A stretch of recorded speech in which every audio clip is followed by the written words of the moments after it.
So maybe this whole idea of we need to get back to a 2% inflation rate, which is what the Fed and all central banks globally are saying. Maybe that's the wrong number. Maybe it's 4%.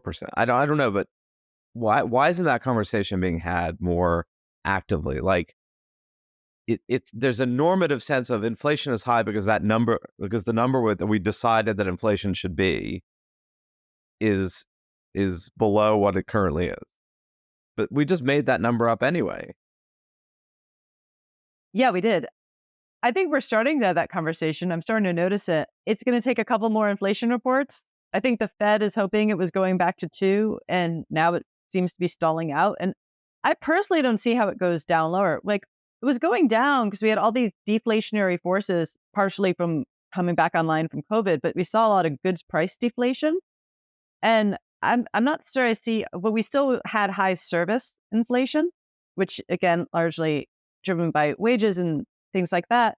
So now that goods price deflation has pretty much moderated, we still have the high service inflation. So I'm not sure if I see inflation then stalls out around like 2.5%, 3%. But I think you're right. Like, there's no reason why 3 is worse than 2. In fact, even before the pandemic, a lot of people were arguing for 4. So I'm of the view, again, like, inflation is a sign of a healthy economy. We don't want inflation to be 0, but we want inflation to be is relatively low and predictable. The predictability is key. We want it relatively stable, and we want it to, like, in theory, I mean, if inflation was 5%, and everyone knew it was going to be 5%, and we could like constantly, not have to worry about that, that wouldn't be a bad thing. Although higher inflation does tend to be more volatile, so it's not a good thing. But assuming it could be, it doesn't really matter. It matters that it's predictable. And it seems like the Fed has chosen it, I guess. Although I'm starting to rethink that. I was a big fan of inflation targeting. And yeah, we chose 2, although the Fed's never really gotten to 2. It was like below 2, and now it's above 2, and like it's never really been at 2. So I'm not like sure the Fed has as much control over inflation. I'm starting to think that inflation was so low from 2000 on just because we had a huge deflationary shock called trade with China.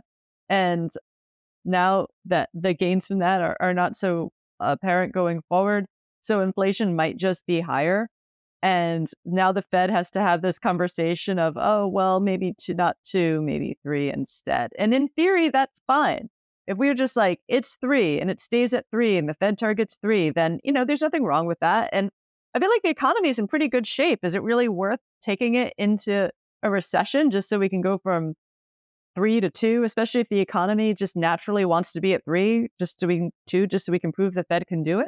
Some people would say yes, because I guess credibility is important. Although I'm starting to feel like, does anyone really think the Fed, if you look carefully, when has the Fed ever made its inflation target? And so if they just go to 3 because like, well, we can't make 2, then, I mean, what's the point of inflation targeting? It seems like you can't make it. So smart people I know who are in this are like, well, soon you're going to see them starting to massage the language.